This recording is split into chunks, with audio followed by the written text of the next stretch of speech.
가르치면 자기한테서 그 과오를 찾고 소인은 방구제인 그 잘못된 것을 남한테 찾는다, 이런 게 있습니다. 그뿐만 아니라 중용 14장에도 이게 있고 맹자에도 공손축이라든가 이루편에도 있고, 또 더 얘기한다면 우리가 잘 아는 여불이가 주관이 돼서 편집한 여시춘추에도 똑같은 얘기가 있습니다. 공자님 말씀에 그분 사상은 어지린은으로 시작이 되지만 우리가 실생활에서 그 어지린을 표현할 때 뭘로 할까요?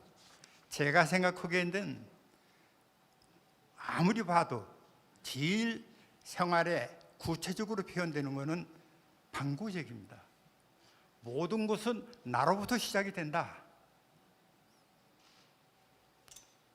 남한테 책임을 묻지 않고 그 책임이 나로부터 시작됐다고 할 때 모든 사회가 조용해지고 발전하고 그리고 깨어있는 게 아닌가.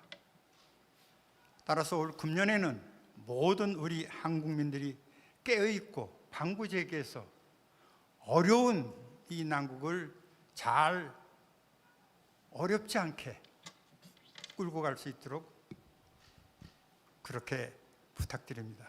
감사합니다.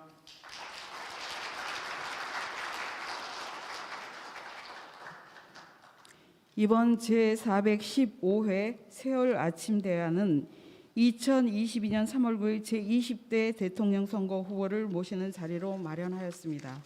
오늘은 먼저 국민의힘 윤석열 후보님을 모셨습니다. 여러분 환영과 격려의 박수 부탁드립니다.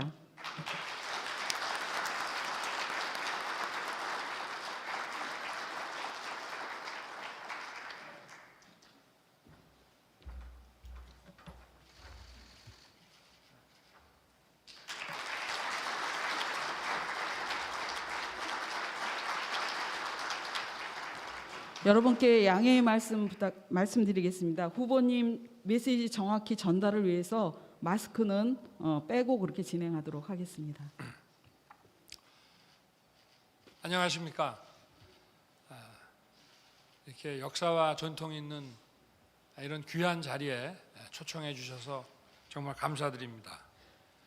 오늘 우리 지용택 이사장님, 또 우리 심정구 회장님, 그리고 또 광역시 행정을 이끌고 계시는 우리 박남춘 시장님을 비롯해서 아까 소개받은 우리 인천의 정계, 경제계, 학계, 언론계, 종교계 지도자분들 모시고 제가 여러분들께 국가를 어떻게 이끌 것인지, 어떤 비전을 갖고 있는지 간단히 말씀을 올리게 된 이런 귀한 자리 받게 돼서 매우 영광스럽게 생각합니다. 제가 금년 1월 1일 새해를 인천항에서 부두에서 일하시는 근로자분들과 함께 새해를 맞이했습니다. 벌써 이제 열흘이 지났습니다. 다시 인천을 방문하게 돼서 매우 기쁩니다. 인천 하면은 우리나라 국민들 모두가 근대 문물이 인천을 통해서 들어왔고, 또 우리가 공산 침략의 나라를 잃을 뻔하다가 다시 인천에서 우리가 전세를 역전시켜서 자유민주주의를 수호하게 되는 그 장소라고 많은 국민들은 인천을 생각하고 있습니다. 그래서 대한민국의 이 제도약 역시 인천에서 출발해야 된다 하는 그런 생각들을 많이 갖고 있습니다. 인천의 경제가 과거와 달리 좀 많이 위축되게 했습니다마는 앞으로 우리가 극복해야 될 이 경제 위기, 또 저희가 새롭게 맞게 되는 이 4차 산업혁명의 이런 거대한 물결, 이런 것들이 우리 인천에서 새로운 도약의 출발이 될 수 있다고 저는 확신합니다. 지금 이 바깥의 환경을 보면은 지금 이 4차 산업혁명이라고 하는 것은 새로운 종전의 그 산업혁명에 비해서 생산성이 더 고도화되는 어떤 문명의 전환입니다. 우리가 디지털 전환이라고 하지만 이 문명의 전환을 저희가 잘 올라타서 이 선도 국가로 가느냐 아니면은 이 후진 국가로 다시 뒷걸음질을 치느냐 하는 이런 중요한 시기에 와 있습니다. 그리고 지금 전 세계적으로 지구적으로 우리가 닥치고 있는 이 기후 문제, 이 탄소 중립의 이 문제를 저희가 또 새로운 성장 산업, 미래 신기술 그 산업으로서 또 극복을 해야 되는 그런 상황에 저희가 또 놓여 있습니다. 그리고 지금 뭐 전 세계적으로 이 소위 코로나라고 하는 이 상황에서 여기에 대해서 우리가 의료적으로 또 방역에 관해서 어떻게 대처를 해야 되며 또 코로나로 인해서 어려운 이런 경제적 상황에 떨어진 국민들을 어떻게 저희가 끌어올려야 되느냐 하는 문제와 또 이 코로나로 인해서 저희가 불가피하게 직면할 수밖에 없는 이런 소위 비대면의 이 문화를 계기로 해서 저희가 또 어떻게 재도약을 해야 되느냐 하는 그런 문제가 또 저희들에게 놓여 있습니다. 그리고 먼저 이 기업하시는 분들부터 체감을 할 수밖에 없는 문제이지만 지금 이 미중 간의 이 전략 경쟁이 우리나라의 경제, 정치, 경제 이 문제를 바라보는 데 있어서 어떠한 입장을 가져야 되고 우리가 어떤 선택을 해야 되는지에 대해서 과거와는 다른 그런 그 문제의식을 우리에게 깊이 던져주고 있습니다. 또 국내적으로는 뭐 세계 어느 나라나 좀 비슷한 상황이긴 하겠습니다만은 이런 고질적인 이 저성장 어떻게 보면 일부 큰 기업들은 어느 정도 어떤 매출의 그 증진을 하고 있습니다만은 대부분의 중견기업, 중소기업들이 어떻게 보면 제로 성장 또는 마이너스 성장을 하고 있는 이런 현실에서 우리가 미래 그 청년 세대를 위해서 우리의 사회 구조, 경제 구조를 또 어떤 식으로 혁신을 시켜 나가야 되느냐 하는 그런 도전에도 직면해 있습니다. 뿐만 아니라 이 저출산과 이런 인구 감소라는 세계에서 가장 심각한 이런 상황에도 또 저희가 직면해 있습니다.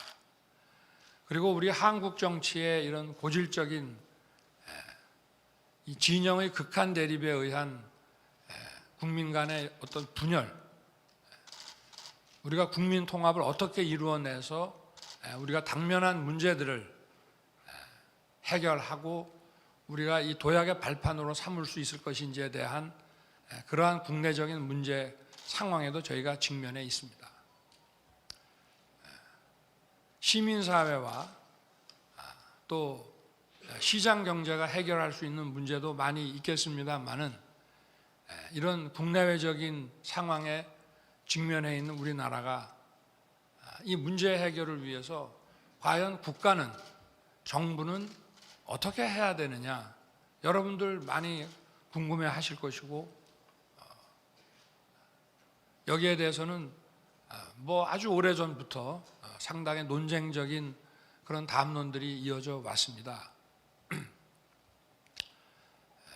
저는 우리나라의 이 헌법이라는 것이 어느 나라도 마찬가지겠습니다만은 그냥 모양 좋으라고 또는 어느 특정 시기에서의 정치적인 일시적인 타협을 하기 위해서 만들어 놓은 이 문서가 아니고 한 국가의 지속적인 그 번영을 위해서 우리가 반드시 기초로 삼아야 되는 그런 규범들을 국민들이 다 함께 합의해서 만들어 놓은 문서라고 저는 늘 생각을 합니다.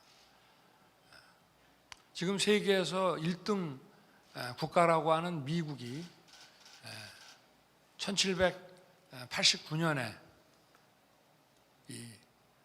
미국 이 헌법을 지금 만들어 놓지 않았다면, 물론 미국 헌법도 시대에 따라서 수정 헌법과 또 판례에 의해서 많은 변화가 있었습니다만은 그런 헌법 체계가 존재하지 않았다면은 오늘날의 이런 경제적인 번영과 세계의 어떤 패권 국가로서의 이런 위치를 과연 가질 수 있었겠느냐라고 저는 생각합니다. 그래서 우리도 해방과 정부 수립 이후에 여러 차례의 그 헌법 제정 개정이 있어 왔습니다만은 우리가 이런 국내외적으로 어려운 상황에 직면해서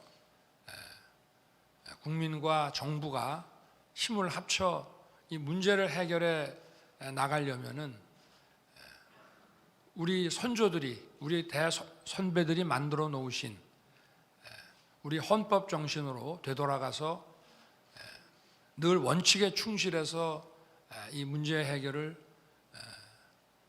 꾀해야 한다고 저는 생각을 합니다. 우리 헌법의 기본적인 정신은 자유민주주의 정신입니다. 여기서 제일 중요한 것은 자유입니다. 민주주의라는 것은 여러분들 다 아시다시피 인간의 자유를 보장하기 위해서 만들어 놓은 도구입니다. 그 민주주의라는 그 자체가 모든 것을 다 해결해 주는 것은 아니고 결국 모든 인간이 평등하게 태어났기 때문에 어느 누구로부터 지배를 받지 않고 어떤 개인의 자아와 인격을 완성해 가기 위한 그런 자유로운 활동이 어느 누구로부터 방해받거나 지배돼서는 안 된다고 하는 바로 그 정신이 우리 인류의 발전과 번영을 가져왔고 그것을 현대 문명 국가들이 채택을 했고 우리나라 역시 바로 이러한 이 자유민주공화국이라고 하는 것을 나라를 잃고 상해에서 임정을 수립해서 향후 우리가 독립해서 세울 국가의 모습으로 그려왔고 또 우리가 독립한 이후에도 이 정신을 우리 대한민국의 사회적 약속과 규범의 기초로 삼아 왔습니다.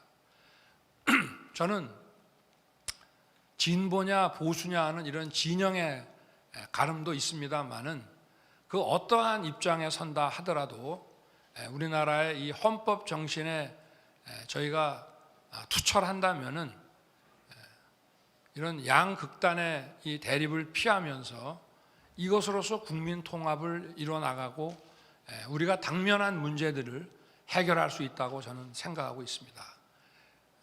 이 기본과 우리의 원칙적인 규범에 충실함으로써 우리가 당면한 문제를 또 해결하는 것이 정말 해결하는 것이고 우리 사회의 지속적인 발전과 성장을 보장하는 것이라고 저는 생각합니다.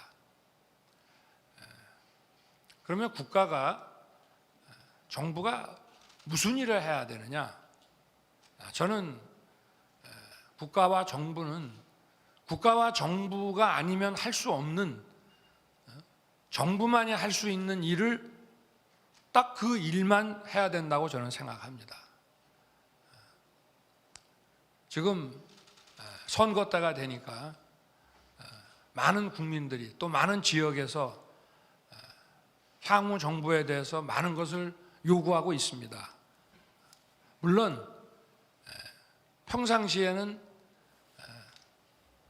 요구하기 어려운 문제들을 많이 또 어떤 민심의 이런 요구들이 많이 분출하고 있고 그런 것을 선거 과정에서 충분히 담아내야 된다고 생각합니다. 그러나 저희가 잃지 말아야 되는 생각은 이게 과연 국가가 또 중앙정부가 지방정부가 해야 될 일인 것인지 아닌 것인지를 명확히 가려야 되는 것이지 또 선거에서 유리하다고 해서 무조건 하겠다 또 해야 된다 그런 방식으로 나가서는 우리가 이런 국내외 당면한 문제들을 해결하는데 어떤 큰 어려움이 생길 수밖에 없다고 저는 생각합니다. 저는 지금 과거에 우리나라가 자원도 부족하고 자본 축적도 안 돼 있던 시기에 그 시기에 정부가 경제 성장의 패러다임을 설정하고 이끌어 가야 되고 부족한 이 사회적 자본들을 어느 부분에 배치해서 우리 성장을 이끌어 나가야 되는지 정부가 판단하고 금융자원도 정부가 배분하고 하는 그런 역할이 그 시대에는 정부 아니면 할 수 없는 그러한 일로서 합당한 결정이었다고 저는 생각합니다. 그러나 우리 사회가 이제 어마어마하게 발전을 했고 민간 부분이 이제 정부를 우월하게 앞선 지가 한참이 됐습니다. 그럼에도 불구하고 우리가 가지고 있는 행정제도, 정치제도는 과거의 국가 주도, 정부 주도의 그 기억에서 아직 벗어나지 못하고 있습니다. 정부가 해야 될 가장 첫 번째 일은 소위 민간 부분, 시장에 있어서 공정하게 경쟁할 수 있는 그 틀을 만들어서 그 시스템을 운영하고 유지하고 관리해 주는 일이 가장 중요하다고 저는 생각합니다. 저희가 지금 많은 후보들이 다 공정이라고 하는 것을 다 부르짖습니다. 근데 이 공정이라는 게 과연 어떤 것이냐? 물론 국민들이 정서적으로 다 공감하는 그런 기준들이 공정의 기준이 되겠습니다. 그러나 이거는 또 정부가 해야 되는 그 일과 그걸 어떻게 해야 되는지에 대한 그 기준과 방향을 정해주는 것이라고 저는 생각합니다.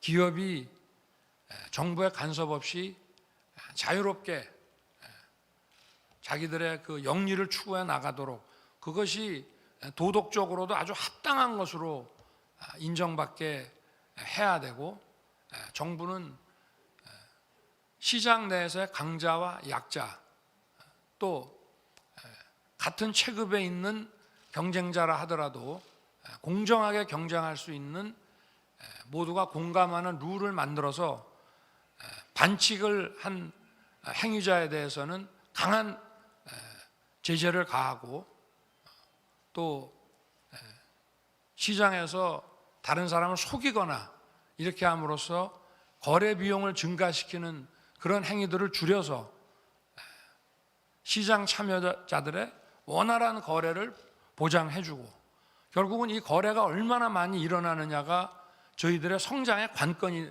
된다고 저는 봅니다. 그리고 정부 아니면 할 수 없는 일, 어떤 새로운 시장을 만들어 간다든지 또는 어떤 원천 기술에 투자를 한다든지 우리가 지금 이 4차 산업혁명에 올라타서 저희가 이것을 선도 국가로서 발돋움하기 위해서 어떤 미래 비전을 가지고 정부가 이걸 어떻게 이끌어 나갈 것인지 하는 문제, 이거는 시장에서 이루어지기 어려운 문제입니다. 정부는 이런 일에 주력을 하고 시장은 공정하고 반칙 행위자를 아주 엄단하는 이런 시스템으로서 시장 참여자들이 시장을 믿고 또 거래 상대방에 대해서 파악을 하는데 정보 비용이 들지 않아야만 거래가 원활해지고 경제 발전의 원동력이 된다고 저는 보고 있습니다.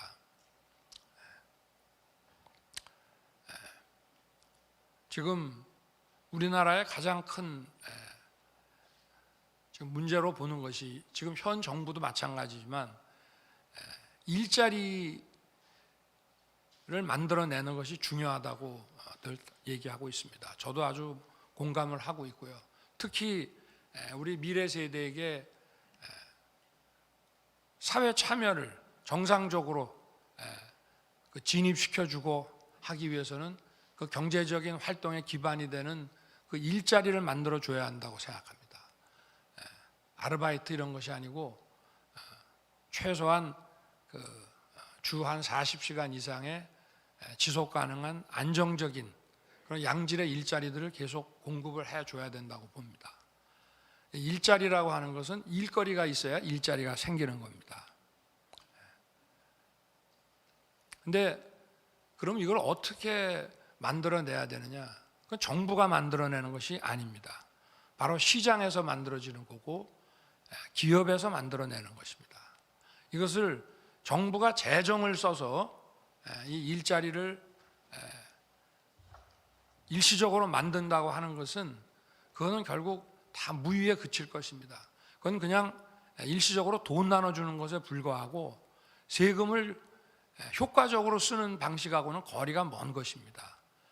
정말 우리가 아까 제가 말씀을 드렸습니다마는 우리가 우리 번영의 기초가 되는 헌법 정신을 다시 한번 생각해 보고 정부의 역할을 다시 한번 생각해 본다면은 이런 재정에 의한 일시적 일자리라고 하는 것은 이건 일자리라고 보기가 어렵습니다.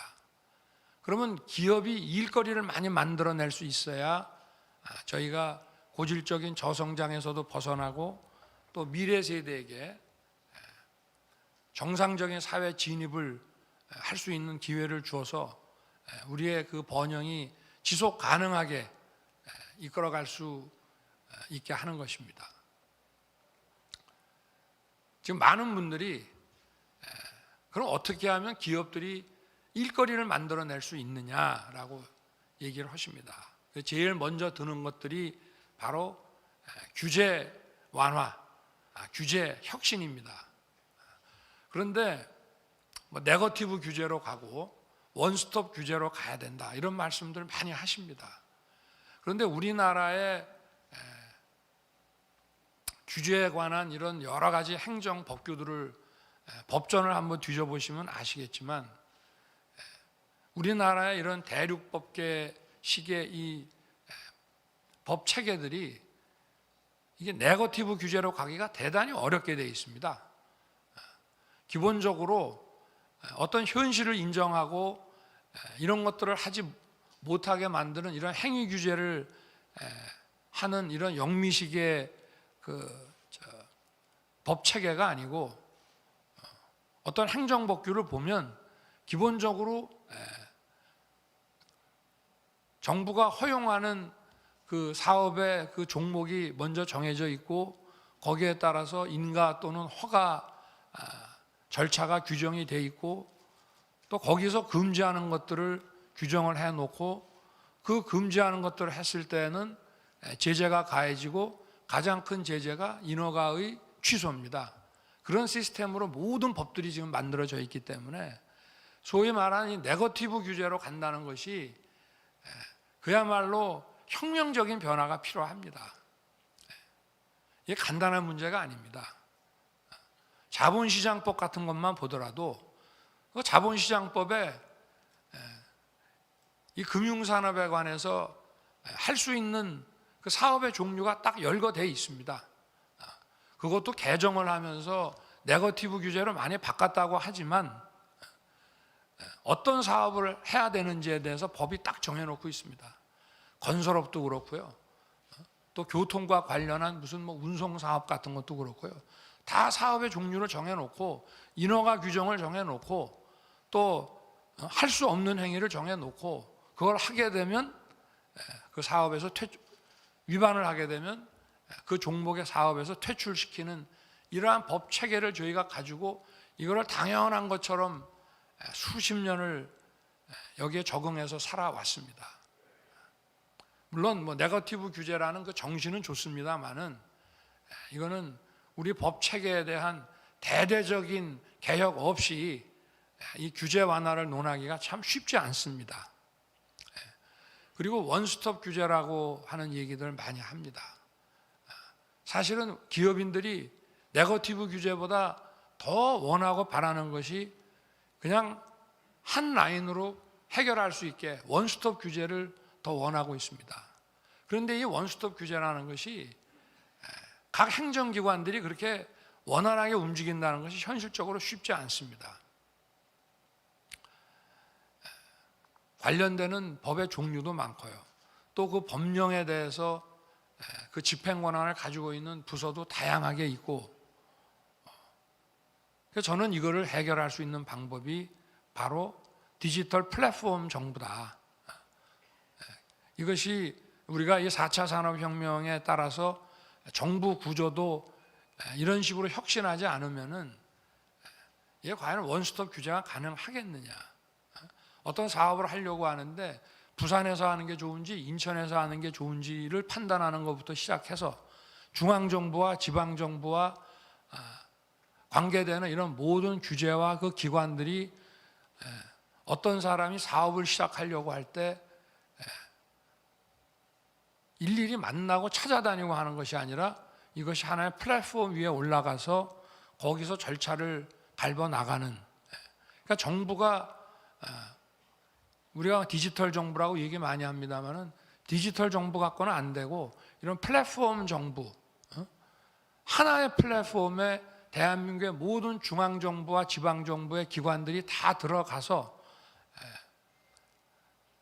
이런 그 플랫폼 정부 체계를 구축하지 않으면 기술적으로 이런 원스톱 서비스라고 하는 것이 쉽지 않습니다. 또 그러기 위해서는 상당히 많은 이런 그 재정과 어떤 기술의 이 투자가 또 필요합니다. 다시 좀 아까 말씀드린 것을 좀 계속해서 하자면은 기업이 일자리를 만들어 나가는데 대기업은 국제 그 글로벌 시장에서 글로벌 수출 시장에서 치열하게 또 경쟁을 해서 그 경쟁에서 살아남고 성장해 가는 우리 초대형 기업들에게는 해당이 안 되는 문제일 수 있겠습니다만은 결국은 기업이 성장을 해 나가는데 제일 중요한 거는 저는 기술이라고 생각합니다. 그것이 정보를 활용하는 그런 이런 플랫폼 형태의 노하우든 아니면 그야말로 산업 현장에서 필요한 첨단 기술이든지 간에 이런 기술이라는 것이 뭡니까? 생산성을 올리는 노하우가 기술 아니겠습니까? 생산성이 올라가야 소득도 올라가고 일거리도 만들어지고 그렇게 해서 안정적인 일자리가 생기는 거 아니겠습니까? 그럼 이 국가의 이런 산업기술의 발전을 위해서 전반적인 우리 기업들의 산업기술 발전을 위해서 정부가 할 수 있는 일은 뭐냐? 이게 과연 시장 메커니즘을 통해서 해결할 수 있는 문제냐? 물론 기술 개발이라는 것은 시장 메커니즘을 통해서 해결할 수 있는 문제들이 또 많이 있습니다. 자기들이 경쟁을 하면서 경쟁 과정에서 생산성을 높이기 위한 기술과 노하우의 개발을 경쟁적으로 해 가기 때문에 그것이 가능합니다만은 그런 기술 개발을 스스로 해나가기 어려운 그런 중소기업들도 많이 있습니다. 지금 매출 규모도 얼마 안 되고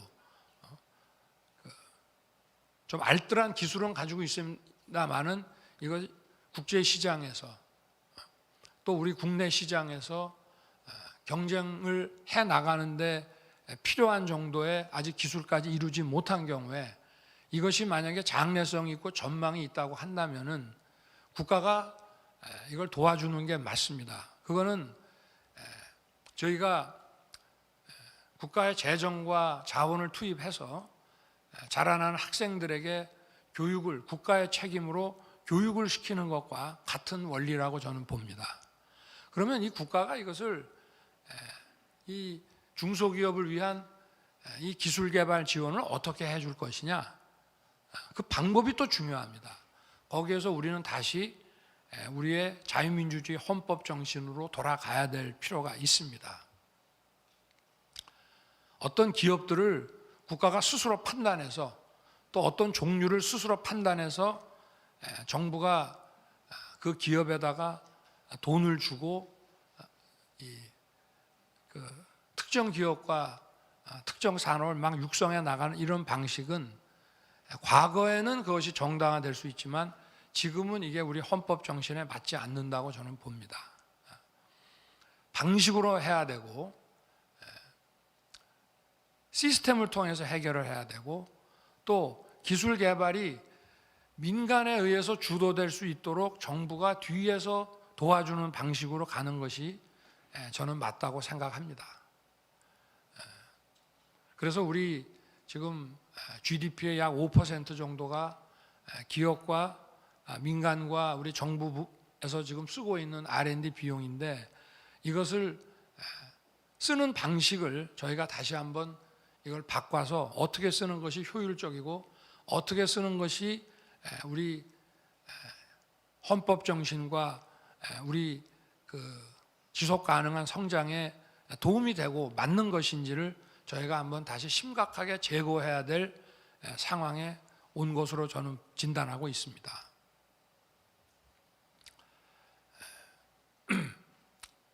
그리고 이 역시도 중소기업에 관한 문제이지만 정부가 여러 가지 지원을 해주는 것 중에 중요한 것이 판로 지원과 금융 지원, 이 두 가지가 되게 중요하다고 생각합니다. 기술은 있고 물건은 만들어낼 수가 있는데 이걸 세계 시장에서 어떻게 그 접근을 해서 영업을 해야 되는지에 대해서 그 조그마한 중소기업에게 그걸 스스로 판단해서 스스로 뚫어서 가라고 하는 것은 대단히 어려운 문제입니다. 세계 각국의 다양한 또 이 언어, 시장에 따라서는 영어권이 아닌 나라들도 많이 있는데 제가 어느 중소기업을 방문했더니 자기들은 프랑스 불어권에다가 주로 수출을 해야 되는데 정말 그 영업 능력도 갖추면서 불어를 능통하게 하는 사람 구하기가 정말 어려운 것이 영업의 가장 큰 애로라고 하는 얘기를 들은 기억이 있습니다. 그렇기 때문에 지금도 정부가 코트라를 통해서 이런 판로 지원들을 하고 있습니다만은 여기에 대해서 보다 용의주도하게 이런 판로 지원을 해야 되고 그리고 금융 지원이 이제 대단히 중요한 문제이고 기업이라고 하는 것은 결국은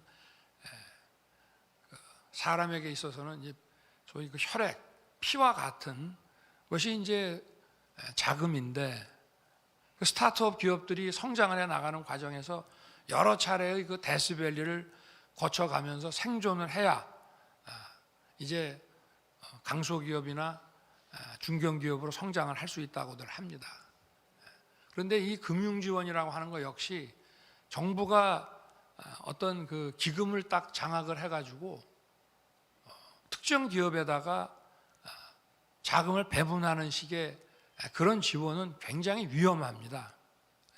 그러면 결국 이것도 최대한 그 시장 메커니즘을 활용을 하고 그게 도저히 안 되는 경우에만 정부가 직접 나서야 되는데 그러기 위해서는 소위 그 금융 투자업에 대한 규제를 많이 좀 풀어줘야 됩니다.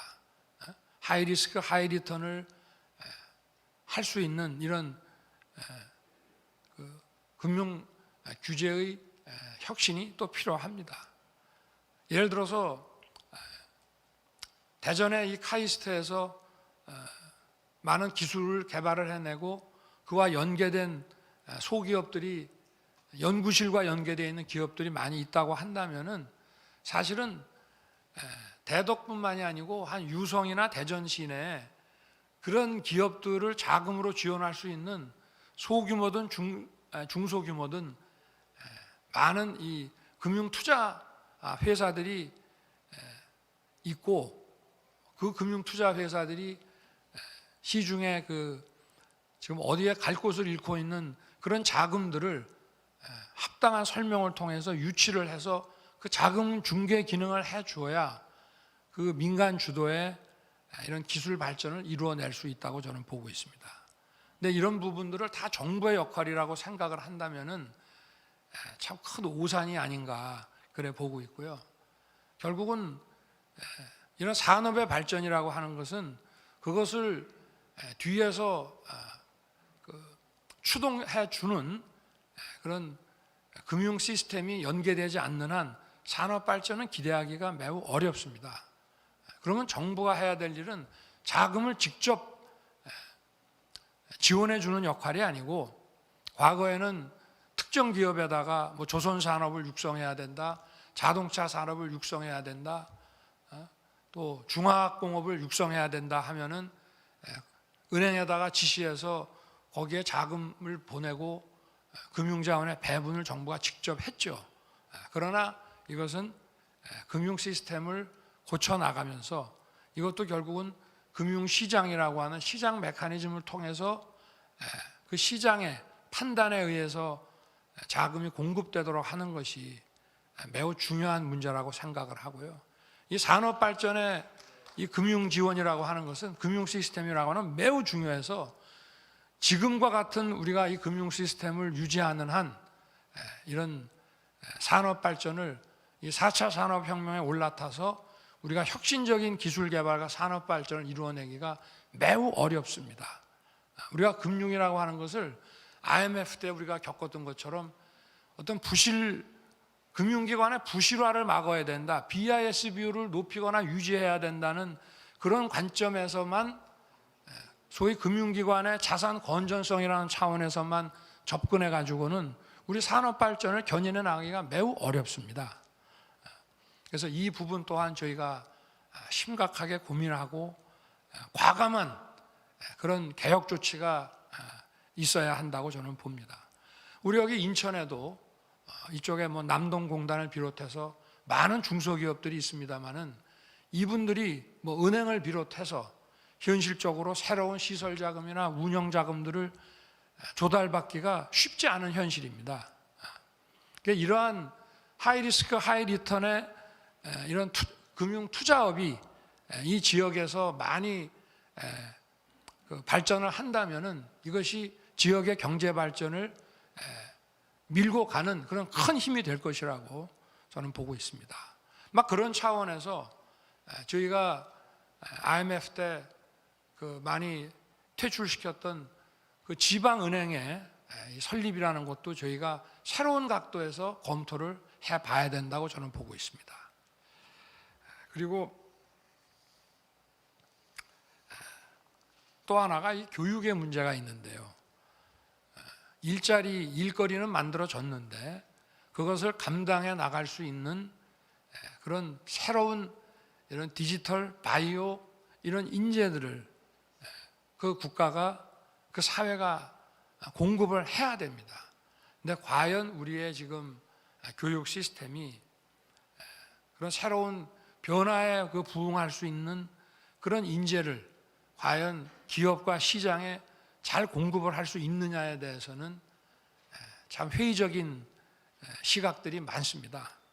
지금 벚꽃 피는 순서대로 지방대가 지금 소멸해 가고 있다는 얘기도 있고, 또 언젠가는 이게 수도권 대학에도 들이닥칠 것이라는 얘기도 있습니다.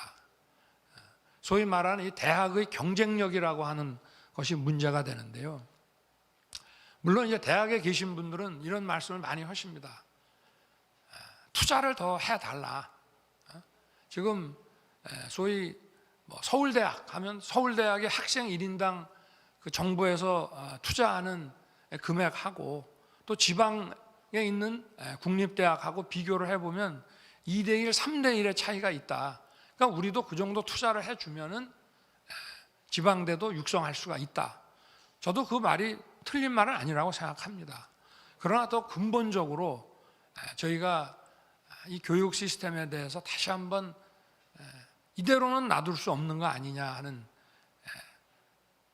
이거는 단순한 이 교육의 문제, 교육 기회의 형평성의 문제를 떠나서 우리 한국 사회가 도약을 할 것이냐 아니면 후진국으로 떨어질 것이냐 하는 것을 결정지우는 매우 중요한 문제입니다. 교육이라는 것이 바로 우리의 미래와 직결되는 문제이기 때문에 그렇습니다. 지금 이 코로나로 인해서 대부분의 학교들이 이 비대면으로 또 학생들도 여러 가지 활동들을 이런 온라인과 메타버스를 통해서 하고 있습니다. 그래서 과거에 우리가 캠퍼스에서 보기 어려운 이런 새로운 이런 그 환경들이 발견이 됩니다. 우리 여기 조동성 우리 총장님도 와 계시지만 저도 이 문제에 대해서 우리 총장님께 자문도 구하고 했었습니다. 물론 이걸 바라보는 우리 한국 교육의 정상화, 또 이 교육을 잘 다루면은 학교 문제를 잘 다루면 이것이 수도권과 비수도권의 그 균형 발전의 견인차 역할을 할 수도 있습니다. 근데 오늘은 저는 거기까지는 말씀드리지 않고 우리나라가 그야말로 첨단 기술과 이 4차 산업혁명을 저희가 선도적으로 수행하기 위해서 우리 인재 공급에 이 결국 일자리라고 하는 것은 수요와 공급인데 수요라고 하는 것은 기업에서 만들어지는 것이지만 공급은 결국은 이게 학교에서 학교가 가장 주가 되는 거 아니겠습니까? 물론 뭐 저희가 이런 적극적 노동시장 정책을 통해서 뭐 직업교육이라든가 재교육을 통해서 공급하는 것도 있습니다만은 과연 우리의 그 학교 교육이라는 것이 이대로 가는 것이 맞는 것이냐? 과거에 2차 산업혁명 시절에 이런 시스템을 그대로 가져가는 것이 맞느냐? 저는 그건 아니라고 봅니다. 저희가 지금 이 교육제도가 우리나라에 들어온 지가 이제 100년이 넘었습니다. 지금 산업구조나 이런 환경이 엄청나게 변했는데 그런 6학년, 3학년, 3학년, 4학년에 이런 학제가 과연 맞는 것이냐? 또 우리가 학생들이 사회에 정상적으로 진입해서 여러 가지 경제활동과 사회활동을 해나가는데 필요한 그런 지식과 소양을 습득하는데 이런 식의 교육제도를 통해서 가는 것이 맞는지에 대해서 저는 근본적으로 생각을 해봐야 된다고 봅니다. 제가 그동안 발표한 이런 대선 공약 중에 교육에 관한 것들은 좀 적습니다. 종합적인 교육에 대한 공약 아직 내지 않았습니다. 그러나 한 가지 분명한 것은 제가 차기 정부를 맡게 된다면은 그 차기 정부 5년 동안은 향후 50년, 100년을 대비한 대대적인 교육개혁의 청사진은 반드시 만들어 놓고 퇴임할 생각입니다. 네.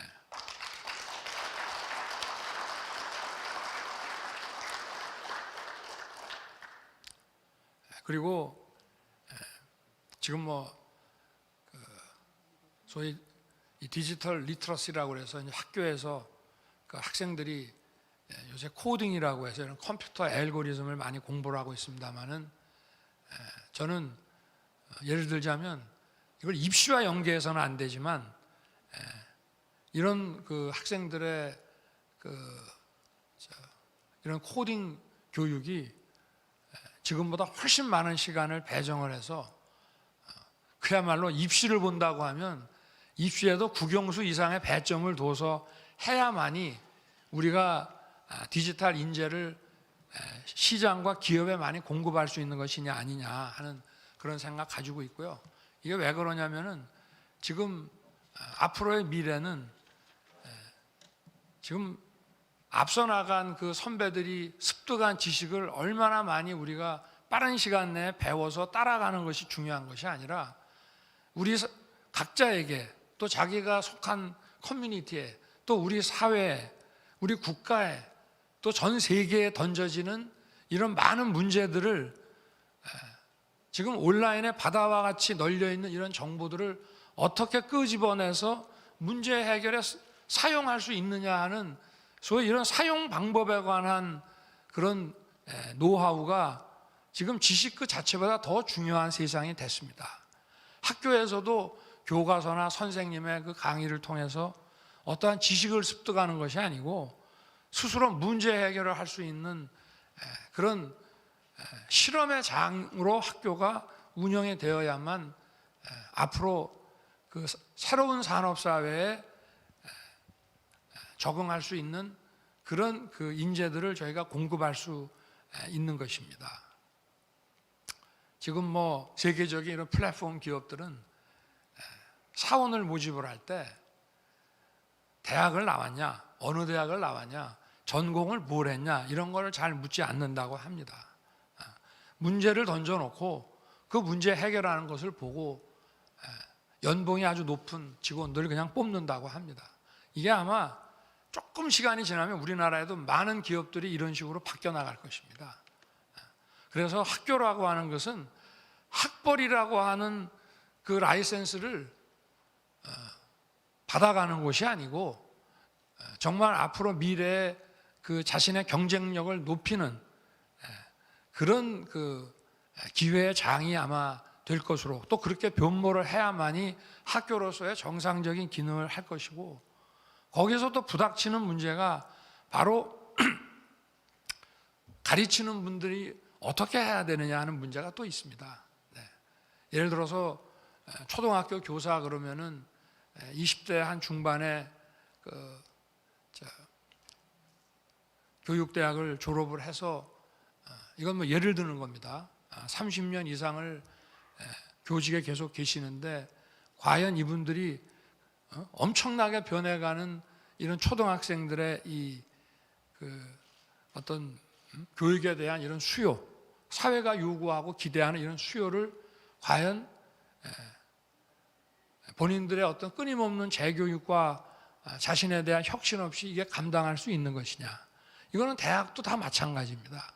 그럼 이걸 어떤 식으로 가야 되는지에 대해서도 앞으로 우리 교육이라고 하는 것이 교육의 수요자에 대한 것만이 아니라 소위 그 교육을 공급하는 이런 부분에 대해서도 어떤 식으로 이걸 바꿔나가야 되는지에 대해서 정말 차기 정부 5년간은 저희가 치열하게 논쟁도 하고 또 국민적인 합의를 거쳐서 저희가 앞으로 향후 뭐 과거에는 100년 대계라고 했습니다마는 사회가 워낙 빠르게 변하기 때문에 앞으로 한 30년에서 50년 정도의 그 미래를 보고 저희가 교육 시스템을 완전히 바꿔놓지 않으면은 이런 국가적 경쟁력을 유지하기가 어렵고, 지금 선진국에서는 많은 변화가 실제 일어나고 있습니다.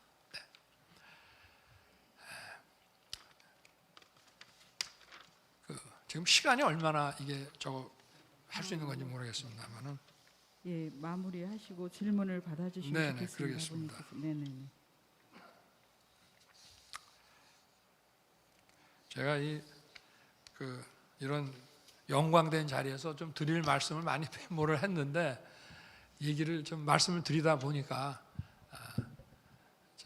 다 하지 못한 부분도 있습니다만은, 제가 지금 말씀드린 것은 정부가 어떤 역할을 해야 되고 일을 어떤 방식으로 해야 되는지에 대한 그런 기본적인 이제 제가 가지고 있는 생각, 그리고 우리 사회가 어떤 식으로 나아가야 되는지에 대한 어떤 방향과 뭐 비전이라 할까 하는 것들을 이제 말씀을 올렸습니다. 저는 이제 이런 것을 통해서 우리 사회가 굉장히 역동적으로 변화하는, 늘 변화하는, 그리고 사회가 역동성이 있고, 그렇게 역동성이 있는 사회는 소위 말해서 이동성이 활발하기 때문에 계층 간의 이동도 활발하고, 그래서 공정의 어떤 문제와 그에 대한 불만도 충분히 녹일 수 있다고 저는 생각을 합니다. 그래서 정체된 사회, 누구나가 자기 기득권을 딱 장악을 하고 조금도 양보하지 않고 그야말로 황금 분할처럼 딱 자리매김이 돼서 변하지 않는 그런 정체된 사회가 아니고 늘 변화하고 발전하는 그런 역동적인 사회를 만들어 나가는 것이 저는 우리 헌법 정신이라고 생각합니다. 감사합니다. 네, 이른 아침에 좋은 말씀 해주신 후보님께 감사를 드립니다. 먼저 이제 그 후보님께 질문을 드릴 텐데요. 저희 지용택 이사장님이 말씀하셨듯이 저희가 준비한 질문 드리도록 하겠습니다. 먼저 인천 상공에서 김재식 사무국장님 마이크 받아주시기 바랍니다. 감사합니다. 인천 상공회의소 김재식 사무국장입니다. 후보님께 질문을 드리도록 하겠습니다. 경인선 철로와 경인고속도로는 인천 구도심 발전의 가장 큰 저해 요소로 손꼽히고 있습니다.